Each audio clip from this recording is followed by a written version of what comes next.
In Acts chapter 10, from verse 1 to 4 and verse 30, we saw a man who does not have the right to participate in the Commonwealth of Israel. His name was Cornelius. But he knew prayer and fasting and giving of alms. The Bible said in verse 30, as he fasted, he said, an angel appeared to him and said to him, go and call Peter. He will come and tell you the word of this life. If a man begins to fast, the heavens over him opens. Daniel chapter 9, Daniel chapter 10. The man said in verse 2, Daniel 9, I understood by books the years of captivity of Israel. But even though he had understanding, he didn't have the power until he went on 21 days fast. The moment he was done fasting, the Bible said Gabriel appeared. The moment a man begins to fast, his heavens begin to open. The reason some people walk as if they are walking under closed heavens is because their appetites are too bogus. Trim your appetites through fasting and see the heavens open to you. Who told you it's everything about your destiny you should pay for? Do you know the worth of your destiny? Who told you you can pay for it? The Bible said your sons and your daughters will come from afar. It says strangers, people you have no connection with. It said they will stand to build your walls. And so the greatest thing about your life is even strangers that will sponsor it. But it will take a kind of power to make it happen. And that power is fasting.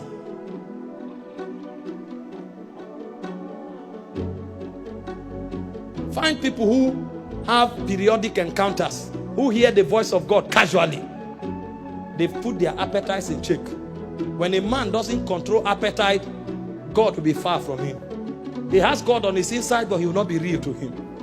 Number 4, what is the benefit of fasting? Fasting creates atmospheres of intervention. I was telling my people here, I said, don't be pessimistic about life. It's not only bad things that happen to people. Good things also happen to people. If you lose money, you should also pick money. All the time they say, I lost this money, I lost that. How many times have you picked money? If you don't pick money, then you are not permitted to lose money. Because it's not only bad things that happen. Good things also happen. They kicked you out of the door. When will doors open on their own accord? You will need an atmosphere to control and to command that level of power. The moment Daniel started fasting, like I quoted, the Bible said angel Gabriel appeared and he told him, I was made to fly swiftly. That means the angel was a bit reluctant. Something compelled him to function even faster. When you create that atmosphere, anything is possible. In Acts 13 verse 1 and 2, it said when the elders of the church in Antioch prayed and fasted and ministered to the Lord, it says suddenly the Holy Ghost said. That atmosphere is an atmosphere of possibilities. Fasting is not a church activity. Fast on your job, fast in your office, and if you are the boss, get your workers to fast. If you want unexplainable but undeniable things to happen there. Some people think it's only when we gather in church we fast. Who told you that? It's only in church miracles take place. You need more miracles in the world than you need in the church. And so if you want interventions, supernatural interventions on that job, better include fasting. Get your workers to fast. If it's a church-based organization, better. Pray in the office, fast in the office. It's only Christians that think Christianity is an ancient religion that is meant only for church. Enter an Indian restaurant, the first thing you will see is the God. If you don't want to eat, go. And it's not only in India. Go to the UK, find them there. Their God is the first thing they travel with. People travel with their God. But you find a Christian, he's too educated and elitist for God. He comes to the office, he's speaking, hello, hello.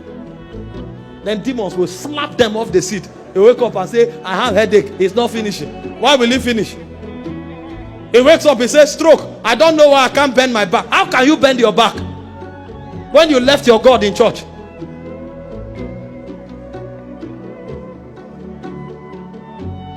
The Muslim guy, somebody was telling me, he went to see a top director in this country.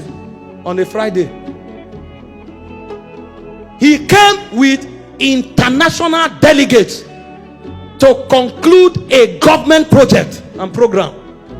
The Alhaji told them, please wait, it's time for prayer. He carried his mat, put on one side of his office and started praying. They waited until he finished praying. When he finished, they said, sorry. He is surprised if you don't know that he should do it. And he will be surprised if you are offended. He can cancel that thing and say, go to her. But a Christian, he is God, we always wait. And that's why when the devil comes, usually he comes when his God is waiting. And his doors are porous for attacks and destruction. Fasting is not church activity. It's part of church activity, but it's a lifestyle. Because you will need daily interventions. And so when you are fasting, be conscious of intervention. He said the Lord shall be a wall of fire around you. He said angels shall encompass around you. So when you start fasting, these things should become aware and realities to your spirit. When things want to happen with you, tell yourself, no, I'm an impregnable fortress. Because when I was fasting, it was not a religious activity. I was creating a wall of fire around myself. Things don't happen to me. I make things happen. When we talk like that, it's because of what we are doing.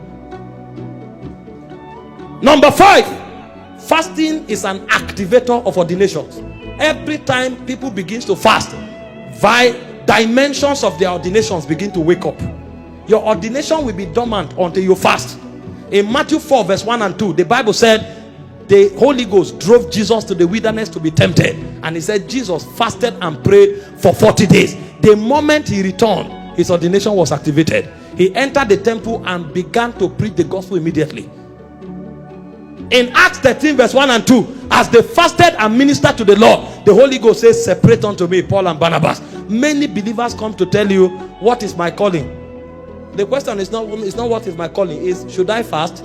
Because if you are fasting, you won't ask somebody about your calling. Your ordination will not be awoken until fasting becomes your lifestyle. And don't make another man gives you a destiny that was not written for you. Because men have programs, men have projects, men have institutions. You must be aware of your ordination first. If it's God leading you to walk with someone, that's beautiful. It's God leading you. But if you don't know your ordination, don't be tied to something when there is a calling for you. It will take fasting to be aware of it. So you don't live through life and not even scratch your destiny. Because there are many persons who are not aware why they came here. And the reason they are not aware is because fasting is not part of their daily menu. They eat everything at every time. Somebody wakes up in the morning around 7:30, he's already yawning. He starts with granite, he enters chim-chim. He takes tea, he now takes akara. Are you an eater?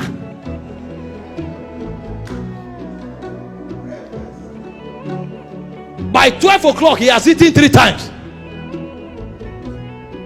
He just took Indomie at home, he gets to work, he takes tea. Before you know what is happening, there's light refreshment. This is how they'll be doing their hands. They'll be putting food in their mouth stylishly.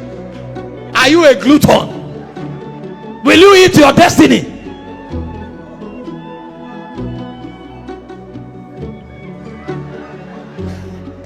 "12 o'clock, you've eaten 3 times. And you want to fulfill destiny. You want to affect your generation. You. How many serious people will commit themselves to you? You think I'm working with you. I walk into your office by 10, you are eating. I come another time, you are eating. You will still see me there. You are not going anywhere. Go and look for a food contest. That's where your destiny is. Ask those who walk around me, they know. And those I travel to minister for, they know. Sometimes I go to a place to preach. I eat only twice in 4 days. Did I come here to feast? When I went to Pakistan, I was there for 7 days. I ate less than 6 times. The guy looked at me and said, "What do you eat? Is the food not good?" I said, "Don't worry, this stomach is locked." I came to the Middle East. I come to an Asian continent to contend with the forces of Islam. And then I will say, "Wow, What kind of food is this? Wow, this is a good meal. How do you prepare it? Am I a chef? Fasting triggers revival. If you are not fasting, your spiritual life will be up and down, up and down, up and down. Find a man who is constantly on fire. He has won the battle over food. He has conquered his appetite. Nothing kills the move of the spirit in a man's soul like his subscription to his appetite. You want to stay on fire for God, you must rule over your appetite. If you have not mastered your appetite, you cannot keep the fire of God.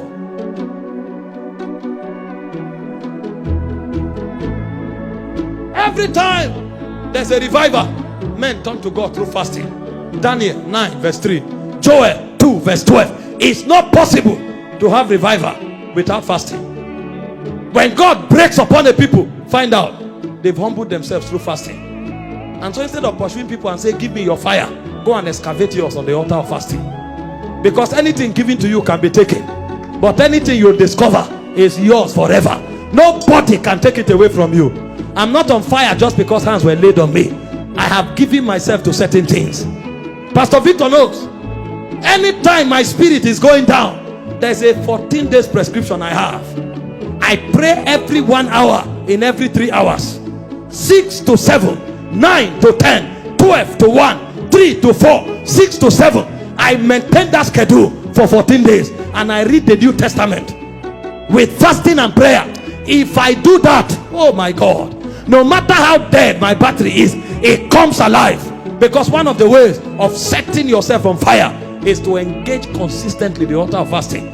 If you fast long enough, you will notice even the world will become noisy to you. Fast for 7 days and come out of your house and find out if you want to go to the studio to watch football. Even the football will become noisy. Sometimes you fast until even the atmosphere, you can censor it. The air is passing. You can pick every air that touches your body. Your sensitivity is that strong. There's a time I fast.